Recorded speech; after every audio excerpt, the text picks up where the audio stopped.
לכל הצדיקים האמיתיים שבדורנו ולכל הצדיקים האמיתיים שוכני העפר ובפרט רבנו הקדוש הזה כסוד עולם נחנו ימק החוכמה רבנו רבי נחמן נפגה ושמחה נחמן נחמן מאומן זכותו יגן עלינו ועל כל ישראל אמן. ערב טוב à tous בעזרת השם c'était Ishmael notre cours du dimanche soir pour s'imprégner maintenant que la fête de Shavuot est passée et maintenant que Baruch Hashem on est dans la nouvelle année de Torah qu'on est censé avoir ce qui a été décidé pour nous il y a quelques jours le soir de Shavuot. Eh bien, Bezrat Hashem, on espère qu'on va pouvoir apprendre beaucoup, mais surtout transformer toute cette Torah en une Torah de vie, capable de la vivre chacun à notre niveau, chacun comme on est capable de le faire, en espérant, Bezrat Hashem, pouvoir partager de plus en plus de Torah et grandir à travers elle. Donc, je voulais commencer cette nouvelle année de Torah avec un enseignement que j'ai étudié à Shavuot, avec un ami. Et cet enseignement, c'est un enseignement qui est magnifique, qui est la Torah 135, Kouf Lamed He dans l'écouté Moharan. Et Bezrat Hashem, on va essayer de partager ensemble ces perles que Rabbi Nachman nous donne à chaque fois, que ces paroles de Torah soient pour le refouach de tous les malades d'Israël et les Lefafav Zalim, qui soient les Nishmat, toutes les âmes d'Israël qui ont besoin de se rapprocher du Kisei HaKavod. Donc on va commencer donc ce shiur. J'espère Bezrat Hashem Setal Ishmaya pouvoir partager le maximum, puisque maintenant il s'agit de la nouvelle Torah, celle qu'on a reçue à Shavuot, qui a été décidée pour nous à Shavuot en fonction de notre investissement, mais aussi en fonction de ce qu'on a voulu montrer à Hachem comme étant notre sincérité face à la Torah, notre sincérité face à la volonté d'acquérir de la Torah et de se rapprocher de lui à travers elle, et non seulement de se rapprocher de lui, mais aussi de faire grandir son nom dans le monde, de dévoiler son nom et de rapprocher la venue du Mashiach, Bezrat Hashem. Alors, dit Rabbi Nachman, au sujet de qu'est-ce qui se passe les jours de fête. On vient de passer... Bonsoir. Alors, qu'est-ce qui se passe les jours de fête? Ça veut dire, on vient de passer, Baruch Hashem, la fête de Shavuot, qui est donc le don de Matan Torah. Et il y a quelque chose qui se passe au niveau des âmes, dit Rabbi Nachman, qui fait qu'on doit être sorti différent que lorsqu'on est rentré dans la fête. La preuve en est que la Torah qu'on étudie aujourd'hui n'aurait pas pu être étudiée l'année dernière, puisqu'elle n'avait pas été décidée pour nous l'année dernière. Et donc c'est aujourd'hui qu'elle a été choisie par le ciel. Moi je vous transmets ce que j'ai étudié donc, pour pouvoir le partager avec vous. Et donc, on va voir que vraiment, c'est normalement d'avoir des nouvelles bechinotes, on va avoir une nouvelle compréhension, une nouvelle appréhension et compréhension de la Torah et de Dieu, avec une nouvelle année qui passe, un peu comme une maturité qu'on devrait acquérir, et on va voir comment ça fonctionne exactement. Donc, dit Rabbi Nachman, qui ekar moed ani mesharim efshot, segula linatzel migadlut, que normalement, la fête, c'est une segula, c'est propice à se sortir de l'orgueil. Pourquoi est-ce que c'est propice à se sortir de l'orgueil? Parce qu'il va expliquer que ça se passe en plusieurs étapes. La première étape étant de faire la fête, c'est-à-dire de respecter la fête, ce qui dit les chabed et ayamim tuvim, c'est-à-dire Rabbi Nachman il explique de honorer les jours de fête. Ul kabel yom tov, et ça veut dire quoi en particulier? Ul kabel yom tov besimcha, c'est-à-dire recevoir le jour de fête, le jour saint, avec joie. Ou archavat, et aussi avec largesse, c'est-à-dire que archavat alev, c'est une sorte de largesse, de ne pas faire attention à combien on va dépenser, etc. Comme on le sait, la Gemara nous le rapporte. Tout ce qui concerne à la fois tout ce qu'on va dépenser pour le Shabbat, mais aussi pour les fêtes, et aussi pour tout ce qui concerne la Torah, les études des enfants, pour leur prendre un Melamed, etc. Tout ça ne rentre pas dans la catégorie Parnassa qui est décidée au moment de Rosh Hashanah. Donc toute cette catégorie-là, que ce soit Torah, Shabbat et fête, tout ce qui est dépensé, comme dit la Gemara, eh bien il s'agit de Matana Min HaShamayim, c'est remboursé par le ciel. Et donc il faut avoir Archavat Alev, excusez-moi, il dit Rabbi Nachman, il faut être large avec les dépenses des fêtes. Donc non seulement il faut les prendre besimcha, il faut les respecter comme il faut, et puis il faut être large. Pourquoi? Alors il va expliquer que Moshe Rabbeinu alav shalom al-yedeh chez Zachal et Arbaim vetisha sha'arei mina. On sait que Moshe Rabbeinu il a reçu 49 portes de Gdusha. Oui, les 49 jours du Romer, lui les a atteints complètement. Zachal yot anav me adam et kol adam. Et grâce à ça, il a réussi à être le plus humble de tous les hommes. Mais Yom Tov mochin deima, et il rentre un peu dans la Kabbalah ici, on va pas trop rentrer dedans, mais juste simplement pour comprendre que Yom Tov, ça correspond à un certain type de mochin, de compréhension de Dieu, chez Bina, qui est la Bina, qui est en vérité une forme féminine de la compréhension de Dieu. Zochel et Anava, et celui qui reçoit ça, il reçoit avec la Anava, l'humilité. Pourquoi? Alors il va expliquer la chose suivante, je vais vous le faire parce que la Torah elle est magnifique, et la façon dont il l'amène, elle a besoin d'être décortiquée, j'ai envie de dire. Alors il va dire comme ça. Il va dire qu'en réalité, Yom Tov, chaque Yom Tov, donc Pessah, Shavuot, Sukkot, Rosh Hashanah, ce sont des jours qui sont instaurés par les sages. Pourquoi? Parce que c'est eux qui, à l'époque, regardaient la lune et décidaient quand est-ce que c'était Rosh Chodesh, et donc en fonction de ça, quand est-ce tombait la fête. Donc on va dire Rabbi Nachman, la fête est en réalité une autre Bechina, un autre aspect des tzadikim. Donc se connecter à la fête, c'est se connecter aux tzadikim. Et les tzadikim, ils ont, comme Moshe Rabbeinu, le plus grand des tzadiks, ils ont un aspect particulier qui les définit comme tzadik, plus que la connaissance, plus que la force dans leur bracha, plus que leur prière. La plus grande, va dire Rabbi Nachman, la plus grande caractéristique d'un tzadik, c'est sa anava. C'est son humilité. On avait expliqué déjà ce que c'est l'humilité dans le shiur précédent. Si vous ne l'avez pas écouté, écoutez-le.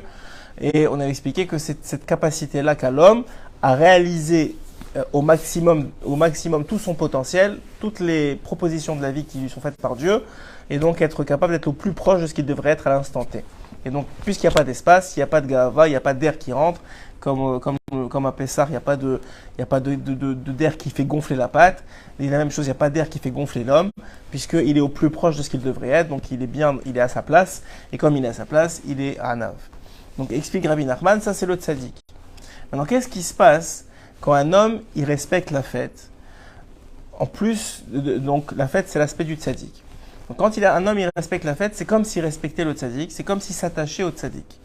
Au tzadikim de façon générale, et au tzadik les plus élevés, en particulier le tzadik adore, comme on le sait à chaque fois, on le répète, on met l'emphase sur cet aspect-là. Et donc en réalité, dit Rabbi Nachman, si vous comprenez bien, il y a une mitzvah de la Torah, de Mekabel Pene Rabo. Normalement, à chaque fête, on a une mitzvah de aller voir son Rav, son tzadik, chacun selon à qui il est attaché. Normalement, il y a une mitzvah. Maintenant, dit Rabbi Nachman, maintenant quelqu'un qui est très très loin, il habite extrêmement loin, il peut pas aller, par exemple dans notre pays, il peut pas aller voir son Rav. Le fait qu'il respecte la fête, puisque c'est un aspect des tzadikim, c'est comme s'il allait voir son Rav, c'est comme si le terme dans la Torah c'est Mekabel Pene Rabo. Mekabel Pene Rabo, c'est-à-dire il reçoit de la face de son Rav. Il reçoit de la face du tzadik. Ça veut dire quoi? Qu'est-ce que ça veut dire recevoir de la face du tzadik? Et là, c'est très très beau ce qu'il va dire Rabbi Nachman. Il va expliquer qu'en réalité, recevoir de la face du tzaddik, c'est se présenter devant le tzaddik ou devant la fête. C'est le même concept, encore une fois. C'est des bechinot, c'est des aspects qui sont concomitants. Et en faisant ça, lorsqu'on vient voir quelqu'un de très grand en Torah et de très très très hanav, on réalise à quel point nous on est loin, nous on est plein de gava et de fautes. Et donc, lorsqu'on vient voir cette face de tzaddik, on vient Mekabel Pene Rabo, eh bien, automatiquement, on reçoit de lui de la Hanava. Il dit, c'est exactement le même concept qu'Eret Israël. Il rapporte cette fameuse phrase qu'on dit les Meragelim pour dire du mal d'Eret Israël, où quand ils sont revenus de leur visite en Eret Israël, de leur tour en Eret Israël, ils sont revenus devant le peuple, ils ont dit que c'est une terre Ocheret Yoshevera, qui mange ses habitants. Eh bien, Rabbi Nachman va transformer cette phrase et va expliquer qu'en réalité, et c'est extrêmement beau ce qu'il va dire, il va dire qu'en réalité, oui, elle mange ses habitants, mais dans le bon sens du terme. Quel est le bon sens du terme? Il va expliquer que de la même façon que la terre est kadosh, que la terre est sainte, eh bien, celui qui va pour les bonnes raisons venir vivre en Eretz Israël, c'est-à-dire pour connaître Hachem, pour se rapprocher d'Hachem, pour faire ses mitzvot, etc., comme vous le savez, eh bien, il va être avalé par la terre, de la même façon que elle est kadosh, que elle est sainte, elle va le rendre saint.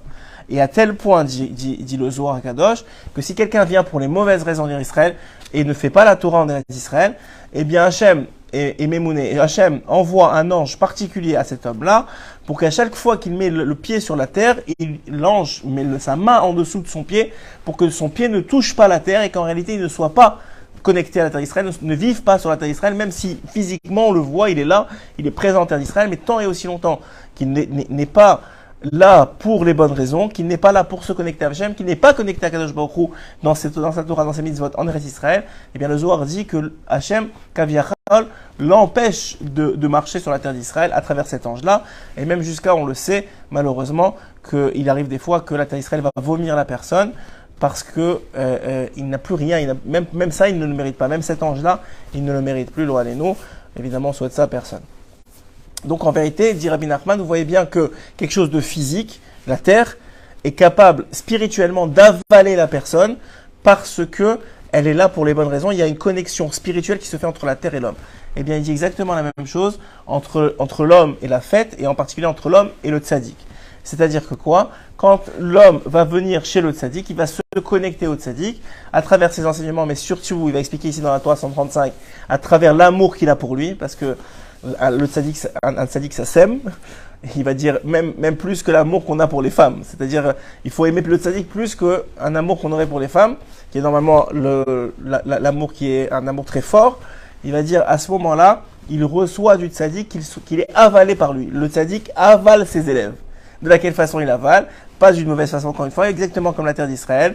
Il avale ses élèves dans le sens que, puisque lui, il est anaf, lui, il est humble, eh bien, il va rendre ses élèves humbles. Pourquoi? Pas par le mérite des élèves, par le mérite qu'ils aiment le tzaddik, ils sont connectés au tzaddik. Et donc, par ce travail-là, que l'élève va vouloir se connecter par l'amour qu'il lui porte au tzaddik et par les enseignements qu'il étudie et par le fait que le tzaddik il est là pour lui, il a été mis dans ce monde pour le peuple d'Israël, pour sauver le peuple d'Israël, pour diriger le peuple d'Israël, pour guider le peuple d'Israël comme l'a fait Moshe Rabbeinu et tous les autres tzaddikim par la suite, et en particulier dans notre génération Rabbi Nachman, eh bien on voit de là que le retour logique des choses, c'est qu'ils reçoivent quelque chose du tzaddik. Et quoi de plus que de recevoir du tzaddik que ce qu'il a en grande majorité, ce qui fait de lui un tzaddik, c'est-à-dire sa hanava, son humilité. Et va expliquer Rabbi Nachman que donc l'homme va être mangé par le tzaddik, dans le sens qu'il va recevoir de l'humilité, parce que devant la grandeur du tzaddik, il va reconnaître sa petitesse. Maintenant, cette chose-là, elle n'est pas faite pour rien. L'humilité, c'est pas juste pour en avoir, ça sert à rien. L'humilité, c'est pour être capable de devenir quelqu'un. Ce quelqu'un, en réalité, grâce à son humilité, il est en permanente remise en question. Parce que l'humilité, ça permet de la remise en question de l'homme. Il est capable de voir qu'il n'est pas au niveau qu'il devrait être. Il est capable de voir qu'il n'est pas, face aux situations, il ne réagit pas comme il devrait réagir. Il est capable de voir qu'il a à apprendre de tout le monde. Il est capable de voir qu'il reçoit den miden, qu'il n'est pas plus intelligent ou plus fort, comme dit excusez-moi, le Ramban dans la lettre qu'il lègue à son fils, où il dit que même si quelqu'un il est à tes yeux plus petit en Torah, alors sache qu'il est moins chayav, il est moins responsable puisque toi tu connais plus de Torah, donc toi tu es plus responsable, donc toi tu dois te ressentir plus petit que lui en vérité. Et il explique comme ça tout le principe de l'humilité ou comment garder l'humilité à la tête. Mais ici c'est extraordinaire parce qu'il dit il n'y a pas un travail particulier sur l'humilité, c'est le fait de recevoir la fête comme il faut, puisque ça correspond au tzaddik, c'est de recevoir le tzaddik et l'amour que tu portes pour le tzaddik à travers le fait que tu respectes ses enseignements, que tu suis ses enseignements, que tu suis ses conseils, eh bien tu reçois de lui, comme la mitzvah de Mekabel Penerabo, tu reçois de lui cette chose extraordinaire qui s'appelle l'humilité. Cette humilité te remet en question. En te remettant en question, dit Rabbi Nachman, tu fais tchouva. Donc tu fais un retour vers Hachem, comme on l'a expliqué dans plusieurs shiurim. Tu fais un retour vers Akadosh Baruch Hu, j'espère que vous suivez. Et quand tu fais un retour vers Hachem, eh bien, tu fais quelque chose d'extraordinaire. Et là, je vous ai fait en condenser toute la première partie de la Torah, 135, Kouf Lamed He, et tu fais quelque chose d'extraordinaire. Dit Rabbi Nachman, tu vas faire quelque chose d'extraordinaire en faisant tchouva. À travers ce principe-là de tchouva, c'est-à-dire ce qui t'a amené, c'est le tzaddik, l'humilité, la remise en question, la tchouva. Cette tchouva-là va t'amener à faire ce que il va dire Rabbi Nachman, ce que Shmuel a fait à Agag. Agag, c'était donc le roi de Amalek. Amalek, on sait que c'est parmi les peuples le plus rat, le plus mauvais des peuples, celui qui contient toutes les mauvaises midotes de tous les peuples du monde, c'est Amalek. Et à l'époque, Hachem avait ordonné à Shaoul de tuer Agag, le Amalek, mais il avait eu pitié. C'est un sujet, un débat, on en a déjà discuté plusieurs fois. C'est un débat en soi. Mais en tout cas, il y avait ce principe-là que il avait échoué dans sa mission. Et donc, c'était Shmuel, le Navi de l'époque, le Navi de l'époque, le prophète de l'époque, qui s'était emparé de la tâche et qui avait tranché la tête de Agag. Lorsque Shmuel tranche la tête de Agag, il tranche en réalité, dit Rabbi Nachman, la tête de la Malchut d'Isitra Achara. Vous savez qu'il y a deux royautés dans le monde, soit la Malchut d'Igdusha, la royauté de sainteté, soit la royauté de Sitra Achara, comme on l'avait dans les Moran Aleph. C'est-à-dire dans la royauté de l'autre côté, du côté du mal, du côté qui cache Hachem, du côté qui empêche le dévoilement d'Hachem. Et puis et donc quand l'un est fort, l'autre est faible, et quand l'autre est fort, l'un est faible. C'est-à-dire qu'en réalité, c'est des vases communicants. Si dans le monde, eh bien vous voyez que Hachem est dévoilé, c'est parce que la Sitra Achara, le côté du mal, le côté qui empêche le dévoilement d'Hachem, obligatoirement il est affaibli. Comme c'était le cas par exemple à Purim, quand Mordechai a réussi à battre Haman, et à faire pendre Haman, tout de suite la royauté du bien, la royauté de Dieu, elle s'est dévoilée, même s'il était caché, mais elle a été dévoilée, et puis tout de suite la royauté du mal, elle a encore une fois, elle s'est affaiblie. Eh bien, dit Rabbi Nachman, que quand Shmuel a fait ça, Rachid dit quelque chose de très bizarre, qui n'est pas compréhensible. Il dit qu'il l'a coupé en 4, mais véritablement, il ne l'a pas coupé en 4. Il a coupé la tête. Dit Rabbi Nachman, en réalité, il y a un secret dans ce 4-là. Il dit que la royauté du mal est composée de 4 éléments. Et quand il a coupé la royauté de la tête de Shmuel, donc la royauté du mal, eh bien, il a automatiquement coupé les 4 éléments qui constituent les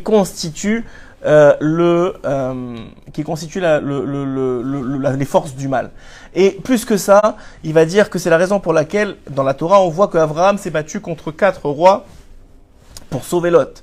Les 4 rois sont aussi les quatre éléments qui constituaient à l'époque d'Abraham Avinu la royauté du mal. C'est aussi la raison pour laquelle, va expliquer Rabbi Nachman, à chaque fête, il y a 4 éléments fondamentaux qui sont là pour identifier la fête. Sukkot, on a les Arba Minim. Les Arba Minim, c'est ce loulav avec ce hétrog, sa hadas et sa harava, qui constituent les 4 éléments avec lesquels on va faire les mouvements et la prière que de Sukkot.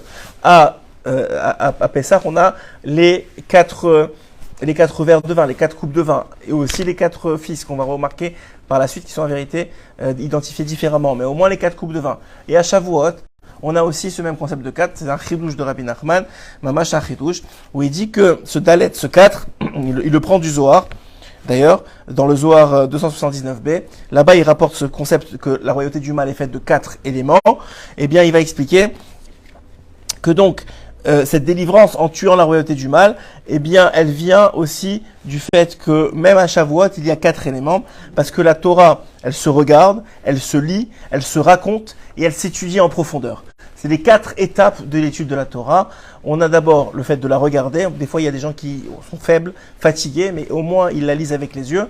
Ensuite, elle se lit à voix haute.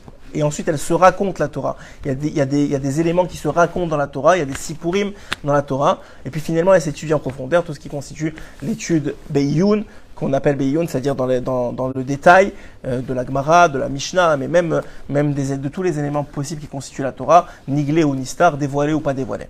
Donc en fait, dit Rabbi Nachman, il y a ces 4 éléments à chaque fois parce que ces 4 éléments viennent à chaque fois contrebalancer ou détruire ou vouloir détruire par le fait que l'homme les fait, va venir vouloir détruire les 4 éléments du mal qui constituent la royauté du mal et affaiblir cette royauté du mal toujours dans le même but, c'est-à-dire de élever la royauté d'Ikdusha, c'est-à-dire d'élever le dévoilement d'Hachem, c'est-à-dire d'élever le nom d'Hachem dans le monde et son kavod, puisque c'est son kavod qui est représenté ici dans le monde qui nous entoure.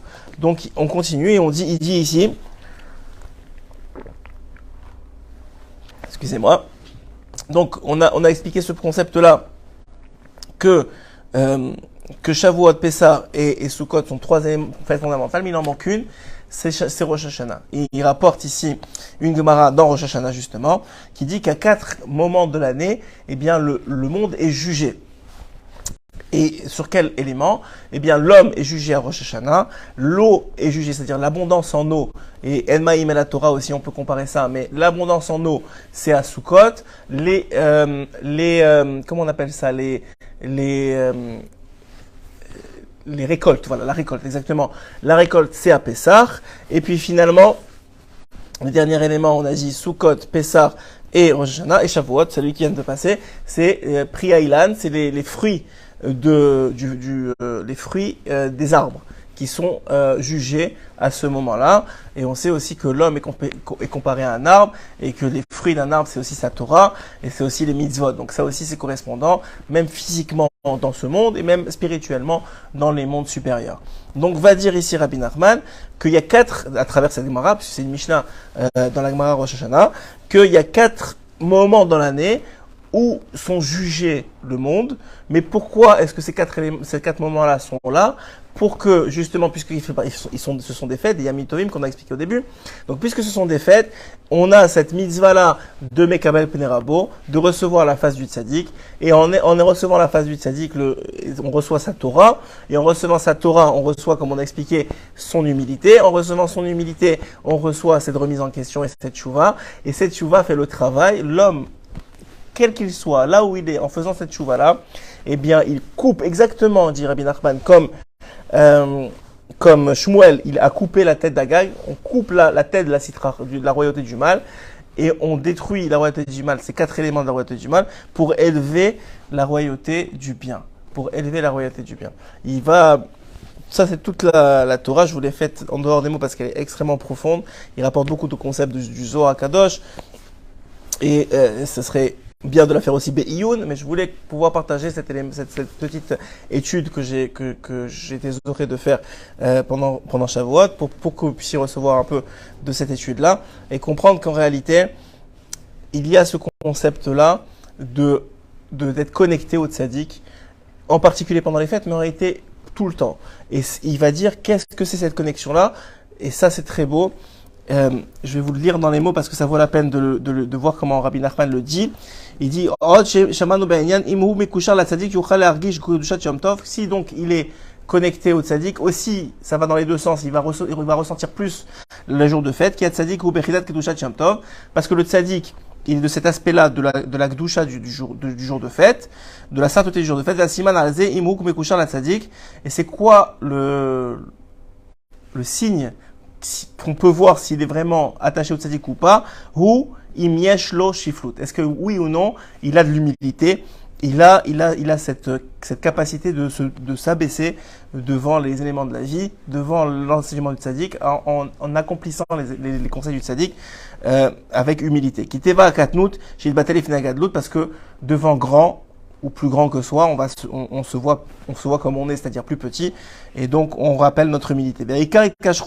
Et l'essentiel, ça c'est ce que je voulais vous dire, l'essentiel de la kashrut au tzaddik, l'essentiel de l'attachement au tzaddik, hu ahava, c'est l'amour.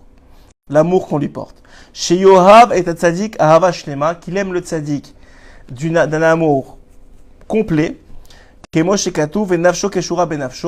c'est écrit dans Bereshit, que son âme est lié à son âme. L'âme du tzaddik est liée à l'âme de la personne, comme on a expliqué déjà dans un autre écouté moral, que chacun d'entre nous, on a la nekuda du tzaddik en nous, on a l'ékouda du rav en nous, on a l'ékouda du tzaddik, donc de ce qui peut nous illuminer. Mais Targumo chaviva la kenafshe, et traduit le Targum que c'est l'âme du tzaddik, elle est précieuse à ses yeux, comme sa propre âme. Et c'est aussi écrit dans Shmuel, que David et Yonatan sont l'exemple parfait de cet amour qui est lié Yonatan au tzaddik qui était David Ameler. Et regardez ce que je vous ai dit, que l'amour qu'il porte au tzaddik sera plus grand que l'amour qu'il aurait pour les femmes.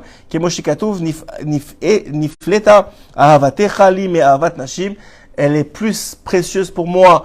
Ton amour est plus précieux pour moi que l'amour des femmes. Azaya Alédé, donc, et il rapporte ici aussi que c'est une ségoula pour se détacher de Tavat Niouf, d'être attaché au tzaddik, puisque il est prêt à laisser tomber ce désir-là qui pourrait l'habiter, parce qu'il est attaché au tzaddik, parce qu'il aime le tzaddik, parce il a reçu de lui, parce qu'il il grandit grâce à lui. Azay aliédé il kashrut le tzaddik, yachol le kabel kedushat yom tov, keikar yom tov talou batzadikim, et donc il est capable à ce moment-là de recevoir toute la sainteté du jour qui correspond au yom tov. Et il est capable de faire tout ce travail-là, de détruire lui-même la royauté du mal, et de la détruire en 4, que ce soit à Pessah à travers les 4 verres de vin, que ce soit à Shavuot à travers les 4 façons d'étudier, que ce soit à Sukkot à travers les Arba Minim, les 4 espèces qu'il va mélanéa, avec lesquelles il va faire la prière. Et donc, tout ce travail-là se fait à chaque fête. Et entre les fêtes, eh bien, qu'est-ce qu'il faut faire? Il faut grandir cette capacité d'attachement au tzaddik pour que, quand arrive le moment de la fête, il soit capable de recevoir Pnei Rabo, c'est-à-dire de recevoir la face de son maître. S'il peut se déplacer chez son maître, c'est encore mieux.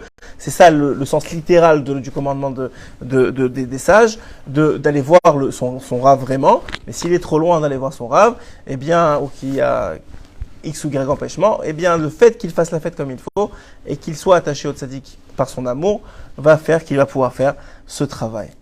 Et ce travail d'humilité est très important. Dernière chose, il finit Rabbi Nachman dans ce Likutei Moharan avec une ségoula. Il dit que ce travail-là de détruire, de couper la tête aux forces du mal, c'est un travail qui facilite l'accouchement. Pour quelques femmes que ce soit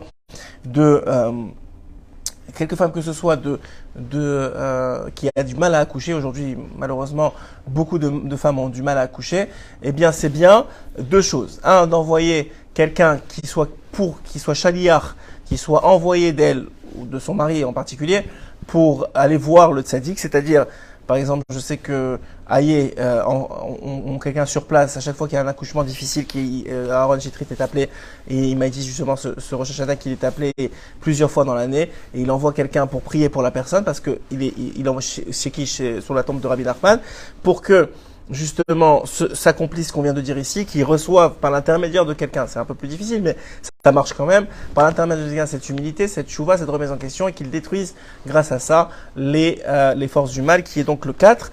Il va rappeler que la matrice d'une femme ressemble à un mème, elle est fermée.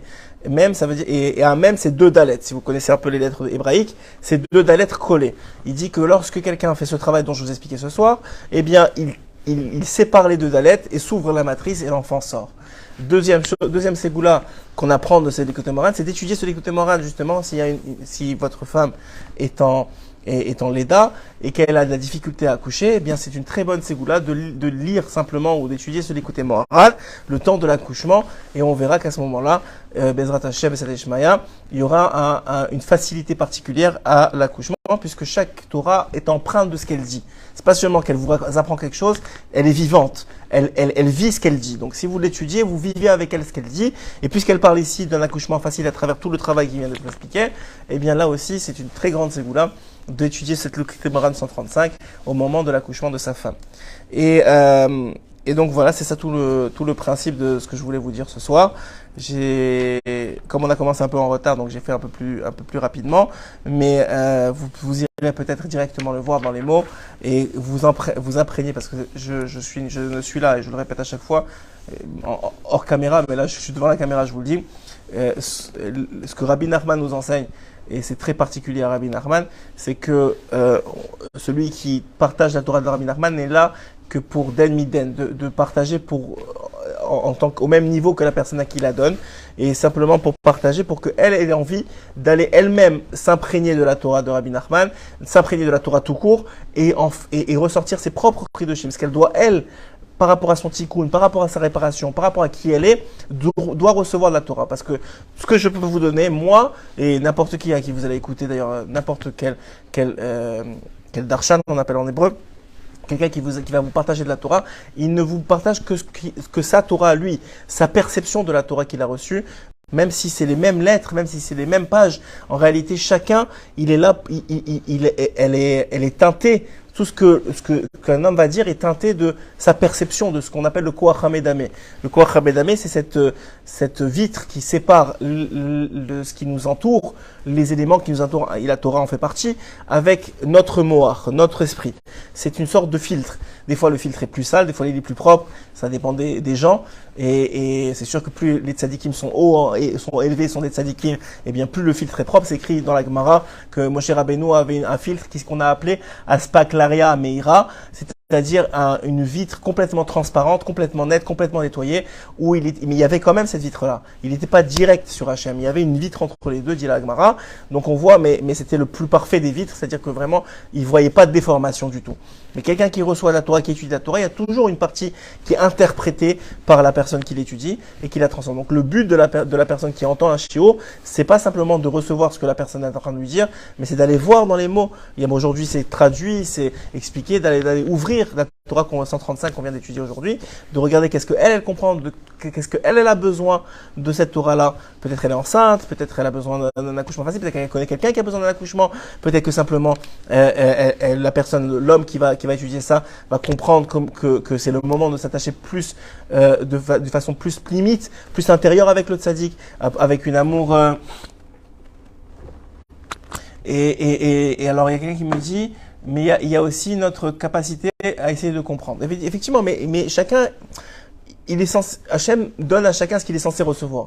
Donc, si maintenant la personne, elle doit recevoir ce qu'elle doit recevoir, elle va le comprendre, parce que c'est ça qu'elle doit recevoir. Et elle comprendra pas plus, parce qu'elle n'a pas besoin de plus aujourd'hui. Elle va peut-être avoir besoin de lui l'année prochaine ou l'année d'après, mais elle n'a pas besoin de plus aujourd'hui. Donc, il faut faire confiance à Hachem, qu'il nous donne ce qu'on a besoin. Et bien sûr que les shiurim sont là pour vulgariser la Torah, et pour partager la Torah, et pour essayer le maximum de faire grandir et de motiver les gens à continuer à vivre simplement, et surtout quand on étudie la Torah de Rabbi Nachman, à profiter de la lumière extraordinaire du tzaddik, que c'est une chance.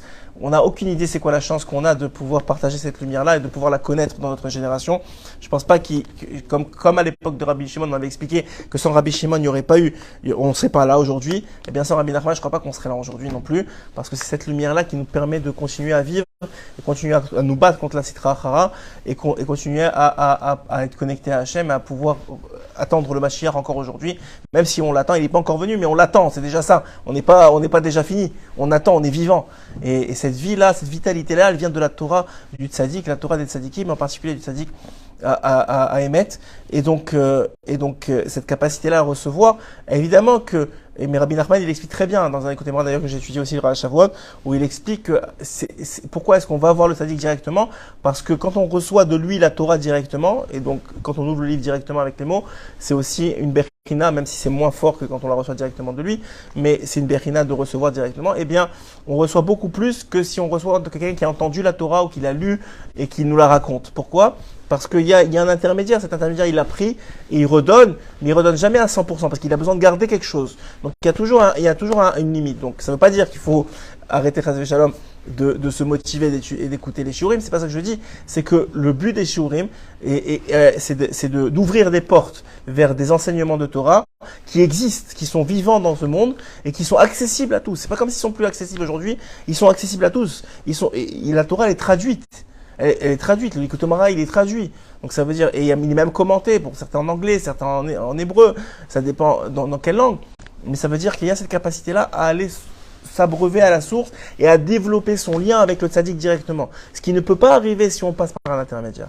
Et donc, par contre, on peut apprendre d'en miden, c'est-à-dire que de la même façon que Rabbi Nachman dit, il y a la shrina qui descend à chaque fois qu'il y a deux juifs qui parlent de Torah, qui parlent de Dieu. Donc ça veut dire que oui, il y a cet élément-là, mais cet élément-là, il est nécessaire pour recevoir l'un de l'autre. On est au même niveau, et moi je te donne quelque chose, toi tu me donnes quelque chose. D'ailleurs, c'est assourd, selon Rabbi Nachman, de donner à quelqu'un un enseignement si on n'est pas prêt à recevoir de lui. C'est fort ce qu'il dit. C'est-à-dire, si toi tu n'es pas prêt à recevoir de lui, ne donne pas parce que tu es en train de l'abîmer. Pourquoi tu es en train de l'abîmer? Parce que tu es en train de Chas v'Shalom, l'abaisser devant toi. Alors que toi tu es rien. Qui tu es toi? Toi tu es rien. Le seul qui peut dire qu'il est quelque chose, c'est le tzaddik. Tout le reste des gens, ils peuvent te donner quelque chose, mais ils sont autant capables de prendre de toi, puisque la Nekuda du tzaddik, elle est aussi chez toi. Donc cette capacité-là, il faut bien la comprendre, c'est qu'on est den miden, on est l'un face à l'autre, même à travers les shiurim, on est l'un face à l'autre. Quand il y a des questions, on essaie de se donner, même quand vous êtes là, on essaie de partager. Des fois, on n'enregistre pas, parce que ça fait long, mais on parle après les shiurim pour essayer de transmettre, etc., pour essayer moi aussi de recevoir. Et il y a, même sans parler, Rabbi Nachman, il parle dans Sichot Haran du Or Choser, de la lumière qui revient.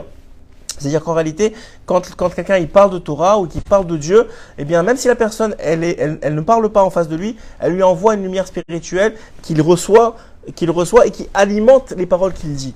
Donc il y a ce signal de partage et qui a pour but de monter au niveau supérieur qui est le tzaddik, et le tzaddik lui-même n'est pas là pour rester un intermédiaire. Lui aussi c'est un intermédiaire. Il a pour but de t'amener directement à la classe supérieure qui est Dieu directement, et cette connexion qu'on aura au niveau du Mashiach, où on aura une connexion directe avec Dieu. Il n'y aura plus cet intermédiaire ni du tzaddik, ni du Rav, ni même du Chaver. Ce sera un dévoilement complet de Dieu, ce qu'on attend Bezrat Hashem Bekarov. C'était l'idée que je voulais faire passer, un des concepts que j'ai beaucoup discuté avec des amis pendant Shavuot, et que je voulais faire passer aussi à travers cet enseignement-là de la Torah 135, en espérant que vous l'ouvrirez et que vous pourrez recevoir ce que vous avez besoin de recevoir de cette Torah-là. Chaque Torah est vivante et elle accompagne la personne qui l'étudie. Il faut bien comprendre ça. Elle l'accompagne, elle le protège, elle le guide vers la prochaine étape à laquelle il doit arriver. Chazak ubaruch tous, Erev Tov, Shavua Tov, et qu'on puisse, mamash, cette année, recevoir énormément de concepts de Torah, énormément de compréhension de Dieu, et que surtout, que ça travaille nos midot, et qu'on soit capable de grandir, nous rapprocher de qui on doit être vraiment, et Bezrat Hashem, de transformer ce